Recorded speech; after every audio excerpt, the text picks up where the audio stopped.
नमस्कार, बंजारा बीट्स में आपका स्वागत है। मैं हूं ज्योति प्रकाश खरे। आज हम आपको मिला रहे हैं एक ऐसे न्यूज़पेपर व्यवसायी पत्रकारों से जुड़े व्यक्तित्व से जिन्होंने बुंदेलखंड में एक कई दशक से इस व्यवसाय को चला रखा है। चलिए मिलते हैं महेंद्र दीवान जी से। नमस्ते दीवान जी। नमस्कार जी। नमस्कार दीवान जी, जैसा कि मैंने उल्लेख किया कि आपका व्यवसाय पत्रकारों न्यूज से जुड़ा हुआ है, तो हम चाहेंगे हमारे दर्शकों को आप बताएं कि आप की यात्रा ये शुरू कब से हुई, बिल्कुल शुरुआत से। मैं जब आज से 54 साल पहले, जब मैं 10 साल का था, तब जो है हम लोगों का अखबारों का, हमारे रिश्तेदारों का काम था, तो उसमें उनकी तबीयत खराब हो गई तो अखबार बंटने थे। तो अखबार आज भी बहुत जरूरी है। अगर आपके घर में भी किसी की डेथ हो गई है तो पहले अखबार पढ़ते हैं, फिर जो है हम लोग इसको आगे बढ़ाते हैं। बड़ा एसेंशियल माना जाता है। तो 10 साल पहले, जब 10 साल का जब मैं था, तो मुझे अखबार बांटने के लिए भेजा गया और बता दिया ये घर है।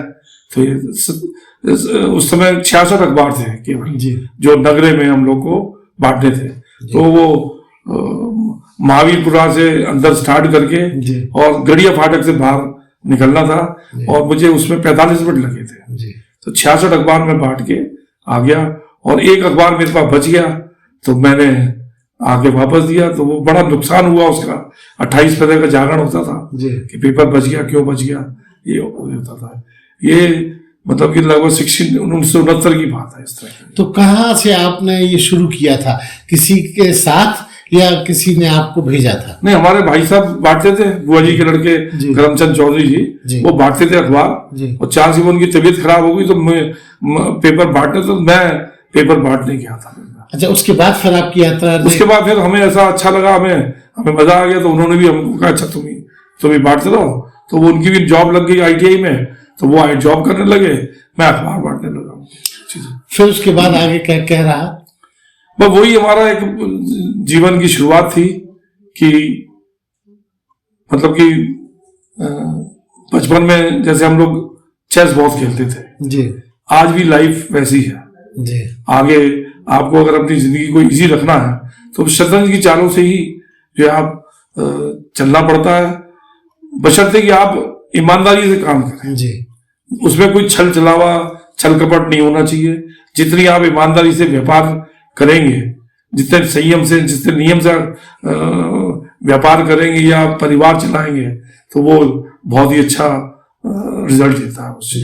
दीवान जी, आपका खुद का, चूंकि आप बता रहे 10 वर्ष से आपने इस व्यवसाय में आप आ गए थे, तो आपकी खुद की शिक्षा दीक्षा कहाँ तक रही?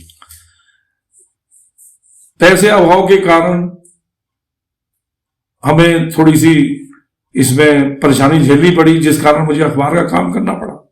क्योंकि हम लोग 4 भाई 4 बहनें थे, हमारे फादर रेलवे में थे, तो वो पैसे कम कभी नहीं पड़े, मगर एक्स्ट्रा भी कभी नहीं हुए जी। 5 किताबें हम लोग खरीदते थे, हर महीने एक किताब खरीद के हम लोग पढ़ते थे। इस कारण मैं घर में, जब मैं थोड़ा सा मुझे पैसे का ज्ञान हुआ, तो मैंने फिर पैसे को ही आगे, शिक्षा के साथ साथ पैसे को भी मैंने महत्व दिया। तो शिक्षा मैंने पढ़ी जरूर है, मगर मैं 11वीं तक तो रेगुलर पढ़ा, 11वीं तक तो मैं रेगुलर पढ़ा, और 12वीं के बाद आके मैंने प्राइवेट पढ़ना शुरू किया और फिर मैंने BCom किया, मैंने LLB किया, मैंने MA इकोनॉमिक्स से 1 साल तक किया, उसका सेकेंड ईयर मैं नहीं कर पाया जी। दीवान जी, जैसा कि मुझे पता है, मैं पिछले कई सालों से 40 साल लगभग से मैं देख रहा हूँ कि आप स्टेशन पे आपकी सुबह वहीं से शुरू होती है। उसके बारे में भी हमारे दर्शकों को बताइए। उसमें ये है कि 69 से हमने 73 तक तो अखबार बांटे। उसके बाद स्टेशन पे ही 73 से 79 तक हमने जो है रेलवे बुक स्टॉल चलाया, हमने व्हीलर बुक स्टॉल चलाया, जिसमें हम लोग को कमीशन मिलता था।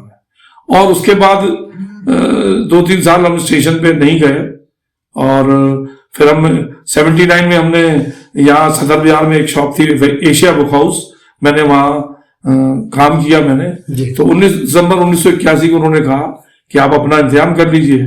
तो मैंने फिर सामने दुकान, विद इन ए वीक मैंने सामने दुकान ली तो मेरे पास इतने पैसे नहीं थे, मगर मैंने किसी से मांग के वो दुकान ली मैंने, और 700 रुपये किराए पे जब मैंने दुकान ली तो पूरे सदर बाजार के लोग हमसे, व्यापारी हमसे लड़ने आ गए प्यार से कि भी तुमने इतनी महंगी दुकान लेके सदर बाजार के रेट बढ़ा दिए। अच्छा अच्छा।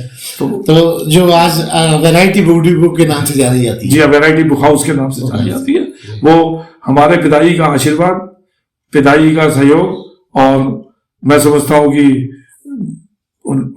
फाइनेंशियल भी उन्होंने हमारा बड़ा साथ दिया। उन्होंने जब हमने दुकान ली थी तो 15,000 हमने पकड़ी दी थी और 15,000 एडवांस दिया था, मगर उस समय मेरे पास 11,000 मेरे खुद के थे, तो 4,000 हमारे फादर ने अपनी तनख्वाह में से निकाल के दिए थे। तब फिर हमने दुकान बनवाई तो रेलवे में से एडवांस में से पैसा निकाल के उन्होंने हमको सहयोग दिया। हम चाहेंगे आप अपने पापा का नाम का उल्लेख करें। श्री उत्तम चंद जी दीवान झांसी के अच्छे समाज सेवी है, जिन्होंने सीपीरी का नंदनपुरा का शमशान घाट उन्होंने खुद खड़े होकर बनाया, और पंजाबी सभा का भी इन्होंने खड़े होकर निर्माण करवाया था, जो नेहरू पार्क के सामने है। और जब तक वो जीवित रहे उनका वहां पर बहुत वो रहा। जब उनका एंड भी हुआ तो उनकी अस्थि विसर्जन जब हम हरिद्वार ले जाने लगे तो आखिरी दर्शन हमने पंजाबी सभा के कराए थे। जी दीवान जी, जैसा कि आपका इस व्यवसाय से बहुत पुराना नाता है, तो इसमें कठिनाइयों को कहाँ सामना करना पड़ा? कोई कठिनाई नहीं, अगर आपने सोच रखा है, क्योंकि क्या है कि लोग दूसरे की लाइन छोटी करने के चक्कर में रहते हैं, उस चक्कर में वो जो है गलत दिशा ले जाते हैं। हमने कभी दूसरे को गिराने के लिए कभी नहीं सोचा। जब मैंने एशिया बुक छोड़ी तो विजय वाधवा साहब थे हमारे मालिक, तो उन्होंने कहा पप्पू जी हम चाहते हैं कि हमारा आपका कंपटीशन ना हो। जब सामने दुकान खोली तो मैंने कहा नहीं भाई साहब, कंपटीशन तो होगा बट जेलसी नहीं रखेंगे हम। आज भी वही पोजीशन है। इन सब में जो है जो बहुत कुछ सीखा मैंने, जो हमें जागरण परिवार की ओर से जो हमें सहयोग दिया गया, प्यार दिया गया, अपने दैनिक जागरण के माध्यम से हमने जो है बहुत कुछ सीखा है। और जितनी मेहनत हम लोग आज अखबार बांट के करते हैं वो उसी का परिणाम है कि आज हम लोग झांसी में थोड़ी सी अपनी हैसियत रखते हैं, और आधी पब्लिक हम लोग को जानती भी है, या हम लोग उनको जानते हैं या वो हमें जानते हैं। झांसी के सराउंडिंग कहाँ आपका व्यवसाय है जहाँ पे आपके द्वारा संचालित पुस्तकाएं, न्यूज़पेपर जाते हैं? देखिए, इसमें या तो आज अब तो संचार माध्यम बहुत अच्छे हो गए हैं, तो सब जगह एजेंसी अपनी अपनी हो गई है। मगर जब पहले छोटी छोटी सेलें होती थी तो आसपास के गांव के लोग हम लोग से लेने आते थे, 100-150 रुपए का सामान लेने आते थे। ललितपुर है, गुरसरा है, नौगांव है, ये छतरपुर है, दतिया है, पूरा बुंदेलखंड के लोग आते थे, मौठ है, कई जगह के लोग आते थे। और कई लोग अच्छे आगे बढ़ के और वो अच्छी सेल कर रहे हैं, वो बहुत आगे बढ़ गए हैं। दीवान जी, आपके व्यक्तित्व में सब कुछ साफ कहने की आदत है। लोग बहुत सारे आपसे नाराज भी हो जाते हैं, आपको गुस्सा भी करते हैं, तो गुस्सा कब आता है आपको? देखिए, कोई अगर कैसे लोगों पे आता है? कोई नाराज है तो मेरे ध्यान में नहीं है वो, और मैं कभी भी सामने वाले को कभी भी हल्के में नहीं लेता। मैं सोचता हूँ ये मुझसे बड़ा है, मुझसे भारी है, तो मैं हमेशा सामने वाले से संभल के चलता हूं।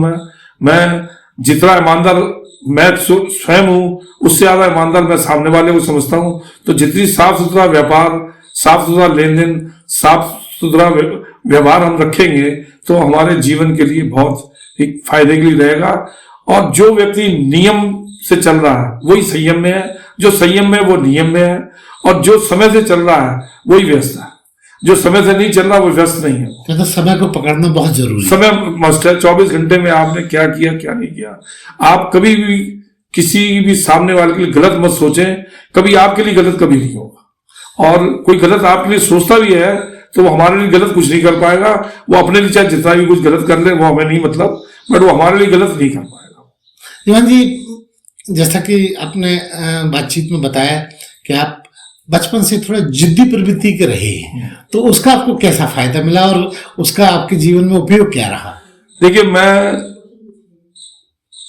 इस माध्यम से मैं सभी परिवार के लोगों को मैं बताना चाहता हूं कि मैं, जैसे हम लोग पहले बच्चों को कहते हैं कि जिद मत करो, और मगर आज ये स्लोगन चेंज हो चुका है। अब स्लोगन यही है कि जिद करो और दुनिया बदल दो।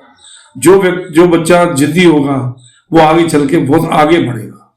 वो माँ बाप के लिए अच्छी बात भी है और उस बच्चे के लिए भी अच्छी बात है कि वो जिद करके अपने आप को सबसे आगे अपने कदम रखेगा और अपने वो आगे बढ़ाने की कोशिश करेगा। और केवल वो जिद ही होती है जो आदमी को आगे बढ़ा के ले जाती है। अगर हमने जैसे हमारी मजबूरी रही कि हमारे पैसे का अभाव रहा तो हम पढ़ने में थोड़ा सा वैसा तो नहीं कर पाए, मगर हमारे साथ जिंदगी का अनुभव तो लिया और हमें किसी चीज की, भगवान से किसी चीज की शिकायत भी नहीं है। किसी भी चीज को लेके कि हमारे पास ये नहीं रहा या उनके पास ज्यादा रहा, ऐसा नहीं कि हमारे अच्छे अच्छे दोस्त हमारे हैं। हमारे स्वर्गीय रवि अरोड़ा जी है जो जिनका श्रीनाथ होटल है, जिले सिटी है, जो आज नोन पर्सन में है, विजय खत्री है जिनके अच्छे क्रैशर हैं, और विनोद अग्रवाल जी जिनके बहुत अच्छे काम आएंगे कूलर वगैरह के। तो वो ऐसा नहीं है हम लोग से हमारे बात के थे बहुत आगे बढ़ गए। या हमारे और दोस्त भी थे जिनने साइंस ली और बहुत नामी ज्ञानी डॉक्टर बन गए। डॉक्टर माधव पांडे जो हमारे साथ पढ़ते थे उनने साइंस ली, हमने कॉमर्स ली। डॉक्टर संजय निरंजन जो बेचारे कैसे उन्होंने समय निकाला अपना बचपना, हमें ध्यान है, बट वो तब भी ये वो आज नॉन पर्सन कानपुर में अच्छा उनका नर्सिंग होम है या लखनऊ में निरंजन जी का अच्छा काम है। तो ये हमारे बचपन के दोस्त रहे और बड़े हमारे साथ बहुत ही नजदीकी रहे। और आज भी हमारा बचपना जब होता है तो जो मैं 8 फरवरी को प्रोग्राम बना रहा हूँ, एक सुभाष मिश्रा हमारे दोस्त हैं, अपर मुख्य अधिकारी रिटायर हुए हैं, वो हमारे एज ए गेस्ट बन के आ रहे हैं, हमारे अतिथियों में आ रहे हैं वो। और पर जब मैंने उनसे कहा तो बोले ठीक है मैं जरूर आऊंगा, क्योंकि बचपन में वो भी डिबेट बहुत अच्छी करते थे, हम लोग नहीं कर पाते थे। ये होता। दीवान जी, आपका सोशल विंग भी है, आप बहुत सारा सोशल काम किसी क्लब से भी जुड़े हुए हैं, उसका भी उल्लेख कीजिए। मैं लायंस क्लब में हूँ, 1997 से मैं जो उसमें जुड़ा हूँ। तो उस समय राजीव बब्बर के फादर श्री पी.सी. बब्बर जी गवर्नर बने थे, तो उन्होंने हम लोग को जोड़ा था। तो मैं और दिनेश सेठी, रवि अरोड़ा, विजय खत्री, हम लोग सब एक साथ लायंस क्लब में जुड़े थे कि उस समय लंदन इनका प्रोग्राम था। तो उस एक जरिया वो भी था। तो हम लोग 98 में हम लोग लंदन गए। हम लोग जब लोगों के लिए सपना होता था तो हम लोगों ने किस्तों में पैसे लेके हम लोग गए चारों। हम लोग बहुत अच्छा एंजॉय किया और अच्छे अनुभव हम लोग को उस समय से मिले लायंस क्लब में। जो लायंस क्लब में आज भी हम लोग जुड़े हुए हैं, जो हम लोग से कम किस्मत के लोग हैं, असहाय लोग हैं, जो हम लोग से कम जिनकी किस्मत अच्छी किस्मत अच्छी नहीं है, तो उन लोग को हम कोशिश करते हैं कि भी जो थोड़ी बहुत मदद कर सकें वो मदद करते हैं। उसमें सबसे ज्यादा आंखों का ऑपरेशन का ही होता है, तो हम लोग कोशिश करते हैं कि कोई मदद की जा सके। दीवान साहब, आप की विदेश यात्राएं हमने फेसबुक पे बहुत देखी हैं, हमें बताएं वहाँ आपका आना जाना कैसे होता है? उसमें भी यही है कि लायंस क्लब की तरफ से ही मैं ऑस्ट्रेलिया गया था। मैं 2008 में मैं ऑस्ट्रेलिया गया। मैं लायंस क्लब की तरफ से मैं अमेरिका भी गया मैं, और लंदन तो मैं गया ही था। अब हमारे लंदन मेरी बेटी है कि तो मुझे एक बार फिर जाने का मौका मिला 25 साल बाद। तो लंदन उस समय जितना आगे था उससे और ज्यादा आगे है, बट हम लोग भी बहुत आगे हैं। और हम लोग को बड़ा अच्छा लगता है कि जो हम लोग पहले लंदन में देख के आए थे, आज इंडिया में और झांसी में बहुत अच्छा डेवलपमेंट है। हम लोग बड़ा अच्छा लगता है कि भाई हम लोग जब सोचते थे कि भाई ये क्या हो सकता है ऐसा, तो अब हम लोग देखने को मिलते हैं। अच्छा, वहां से जब आप वहां होते हैं तो हमारे हिंदुस्तान की, अपने हिंदुस्तान की आप याद कैसे शेयर करते हैं? देखिए, एक तो क्या होता है कि आपका व्यक्तित्व कैसा है, शौक कैसा है आपका। आप जो शौक आपको वहां पर यहाँ पे भी कर सकते हैं। ऐसा नहीं कि वहां ऑप्शन नहीं है, यहाँ ऑप्शन नहीं है, ऑप्शन हर जगह है। आपके ऊपर है, आप कितना अपना समय का सदुपयोग कर सकते हैं, क्या आउटपुट आ रही है, ये चीज है। और सब ये थोड़ा सा कर्म भी होते हैं और भाग्य भी होता है। तो भाई आप ये दोनों जब साथ साथ चलते हैं तो आगे आदमी बहुत आगे बढ़ता है। हो सकता है उसमें थोड़ी बहुत कोई कमी पेशी रही हो, तो हमने बट कोशिश की कि हम लोग भी अपने को थोड़ा सा आगे बढ़ाने की कोशिश करें, और किया भी हम लोगों ने, ऐसा नहीं किया। दीवान जी, 2023 शुरू हो गया है। नए साल में आपके क्या महत्वाकांक्षाएं, क्या ख्वाहिशें हैं जो आप पूरी करने वाले हैं? कुछ नहीं, भगवान ने जो दिया उसे हम मेंटेन करें के रखें। और मैं आपके इस चैनल के माध्यम से एक और बात बता दूं कि मैं परिवार का मैं मालिक नहीं हूं, मैं माली हूं। मैं अपने सारे भाइयों को लेके चलता हूं, सारी बहनें, हम लोग सब एक साथ हैं, पूरे हम लोग एक साथ रहते हैं और परिवार में बड़ा अच्छा हम लोग का जुड़ा है। और हमारे फादर बचपन में जब हम लोग बहुत छोटे थे तो पंजाबी सभा में रामलीला होती थी, दशरथ का रोल करते थे। अच्छा। तो दशरथ में 4 बेटे थे, तो हम लोग 4 भाई हैं। तो मैं अपने आप को राम तो नहीं समझता, मगर मेरे भाई लक्ष्मण भरत शत्रुघ्न है, मुझे इतना पता है।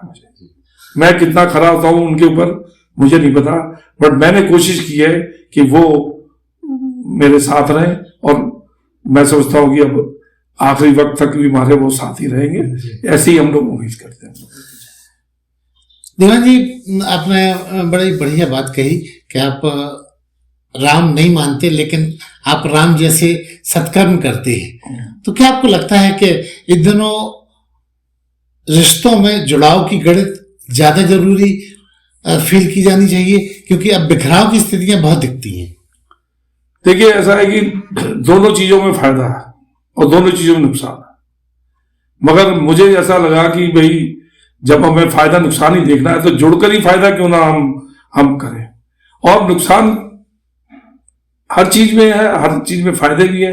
किस चीज में, देखिए, जब किसी को आदमी को ऊपर चढ़ना होता है, स्पीड पे वजन नहीं होना चाहिए। तो हमने कोशिश की, जो हमारे पर वजन होता था हमारे भाइयों ने उसको किया, और मैंने कुछ दूसरी दिशाओं में काम किए, वो किसी दूसरी दिशाओं में काम किए। तो हम लोग को चारों भाइयों का, अगर मैंने उनको दिन में कहा कि रात है तो वो कहते रात है, पर रात को हम उनको समझाते थे घर आके भी, हमने क्यों दिन को रात कहा, उसका मतलब भी उनको पता, तर्क भी देते थे कि क्यों हमने ऐसा कहा। और आज भी वही चीज है कि जब मैं सीपी बाजार हम लोग जब छोड़ के आए तो हमारे भाई रोने लगे थे कि भैया आप यहाँ सिविल लाइन में जा रहे हो आप। तो मैंने कहा नहीं, मैं तुम लोगों को भी साथ लेके आऊंगा। तो टाइम के बाद थोड़ी 2-4 साल बाद सब भाइयों को हम यहाँ लाए। हम लोग ने यहाँ अपना पूरा परिवार, फादर मदर हमारे बहुत अच्छे साथ रहे। उन्होंने, एक तो सबसे बड़ी बात क्या है कि जो हमारे फादर थे या मदर थे, वो हमारा कहना मानते थे। हम तो उनका मानते ही थे कहना, मगर वो जो हम कहते थे वो हमारा कहना जरूर मानते थे। और जाते थे हमारे फादर भी हमारे भाइयों से कह के गए कि भाई जब तक तुम लोग रहो तो कहना जरूर मानना। पप्पू मुझे पप्पू घर के नाम पप्पू से कहते थे, करना था कि मैं तो वैसे मुझे परिवार में महेंद्र के नाम से जानते हैं लोग, दोस्त यार, रेलवे स्टेशन में वकील साहब के नाम से मुझे जानते हैं, और घर पे मुझे पप्पू के नाम से जानते हैं। महेंद्र जी, एक और महत्वपूर्ण सवाल कि आपका बहुत व्यस्त शेड्यूल है, सुबह 3-4 बजे आप पहुंच जाते स्टेशन, और फिर वहां से काफी सुबह आप आके, तो ये सब के अलावा आप अपने लिए व्यक्तिगत जीवन के लिए कब समय निकाल पाते हैं और क्या शौक हैं आपके? देखिए, ऐसा होता है कि परिवार में बड़े हैं तो हर जगह सामाजिक संस्थाओं में, परिवार में जाना पड़ता है। तो छोटे भाइयों ने व्यापार को संभाला, मैंने जो परिवार को संभाला। मैंने अपने और भाई है मेरे, बहनें हैं मेरी, या उनके परिवार है, या सुख दुख में जाना आना होता है, शादी में जाना होता है। हमने कोशिश की, चाहे दोस्तों यारों में भी क्यों ना हो। मैं सवेरे, हमारा टाइम टेबल, मुझे 54-55 साल हो गए, मैं सवेरे 4 बजे उठता हूँ। कोशिश करता हूँ मैं नहा के जाऊं, मैं कोशिश भी करता हूँ। और फिर उसके बाद अगर मैं दिन भर भी मेरे पास समय भी नहीं होता और मैं फ्री भी रहता हूँ। मुझे अगर कहीं 6 दिन के लिए जाना तो मुझे कहीं कोई दिक्कत नहीं है, अगर 2 महीने के लिए जाना मुझे कहीं कोई दिक्कत नहीं है, मगर वैसे मैं यहाँ रहूंगा तो मेरे पास टाइम ही नहीं है जी। तो समय को अपने बस में करना, अगर आपका समय अच्छा चल रहा है तो समय भी आपके बस में चल रहा है। फुर्सत के क्षणों में क्या करते हैं? कभी सोचा ही नहीं, कभी समय में फुर्सत में बैठे हम, कभी ऐसा लगा ही नहीं कि हम फुर्सत में बैठे हुए हैं, क्योंकि हमेशा कोई ना कोई दिमाग में काम चलते ही रहते हैं और बड़े इजी होके और कोशिश करते हैं कि जितना हंस खेल कर हम लोग बातों को करें, गुस्सा भी आता है, इंजॉय करते, क्योंकि समय बहुत छोटा है। 8 से 55 तक 47 साल आदमी जिंदगी जीता है, बकाया औरों पे जीता। 8 साल तक आप फादर मदर पे, 55 के बाद बच्चों पे निर्भर हो जाएंगे। आपका जीवन तभी बढ़ेगा जब आपके बच्चे आपका ध्यान दें, जिसमें मैं भाइयों के साथ साथ मेरी बहनों ने भी बहुत ख्याल रखा मेरा। उसके बाद पहले माँ ने ख्याल रखा, फिर बहनों ने ख्याल रखा, फिर मिसेज आई, उन्होंने ख्याल रखा, बहुएं भी हमारे बहुत ख्याल रखती हैं। उसके बाद हमारे बच्चे आ गए, बच्चे भी बहुत ख्याल रखते हैं। चाहे हमारे भतीजे, मेरे एक बेटा है और सब लोग 7 बेटी हमारे घर में, 4 भाइयों की है, सब हमारा बहुत इज्जत करते हैं और मेरे भांजे भांजियां बहुत हमारा ख्याल रखते हैं। हो सकता है उससे भी मैं जो है बड़ा जो है अच्छा स्वस्थ फील करते हैं। और कभी कहीं कोई ऐसे किसी ने हमको गिरने नहीं दिया और सबने उठाने की कोशिश की और सबने अपना साथ रखा। दीवान जी, बंजारा बीट्स एक अनूठा प्लेटफॉर्म बनाया गया है जिसमें हम उन लोगों को इसमें समाहित करते हैं जिन्होंने जिंदगी में संघर्ष किए और वो आज बढ़िया और अच्छे मुकाम पे हैं। तो हम चाहेंगे कि हमारे दर्शकों को आप ऐसा कोई संदेश दीजिए ताकि नई पीढ़ी को सीख मिले। जिंदगी मैंने बताया बहुत छोटी है, उसका एक नियम है, जो प्राप्त है वो पर्याप्त है। जो भी आपके पास है उसे आप बहुत ज्यादा समझें, तभी आप खुश रह सकते हो। उसके बाद मैं अपना अगर व्यक्तिगत रूप से कहूंगा तो मैं हमारा पास्ट बड़ा स्ट्रगल में निकला, तो फ्यूचर को सिक्योर करने की वजह से हम प्रेजेंट को खराब करना नहीं चाहते। तो मेरा आपके दर्शकों से एक निवेदन यही रहता है कि जो चीज आपके पास है उसे एंजॉय कीजिए आप, और भविष्य की चिंता को लेकर आप प्रेजेंट को खराब मत करिए आप, क्योंकि प्रेजेंट तो बड़ी मुश्किल से निकला जैसे निकला। अब आज अगर हमको प्रेजेंट जीने का मौका मिला तो आपने फ्यूचर की वजह से ले लिया तो आपकी फिर लाइफ ही बेकार होगी। तो कहते हैं जिंदगी ना मिलेगी दोबारा, जिंदगी ना मिलेगी दोबारा। इसमें ये मौका मिला है और मैं समझता हूँ कि हम लोग किस्मत वाले हैं कि आज हम लोग इतने फुर्सत में बैठ के इतनी सब बातें कर रहे हैं। तो ये एक भगवान ने हम लोग को एक अच्छा समय दिया है, तो इसका सदुपयोग करना चाहिए हमेशा दूसरों की भलाई के लिए। सर्वे भवन्तु सुखिनः। तो ये ऐसा नहीं कि हमारे बहुत पुराने ऋषि मुनि जो कह गए हैं, तो दूसरे के लिए अगर आप अच्छा सोचेंगे तो आपके लिए भी अच्छा होगा। तो मैं समझता हूँ कि यही सब होना चाहिए, यही जिंदगी का निचोड़ होना चाहिए। तो ये थे महेंद्र दीवान जी जो अपनी व्यक्तिगत जिंदगी की यात्रा और अखबारी व्यवसाय की बातें बंजारा बीट के साथ शेयर कर रहे थे। बंजारा बीट से बात करने के लिए दीवान जी बहुत बहुत धन्यवाद। आपको भी बहुत बहुत धन्यवाद। इस चैनल को लाइक और सब्सक्राइब करना ना भूलें। देखते रहिए बंजारा बीट्स।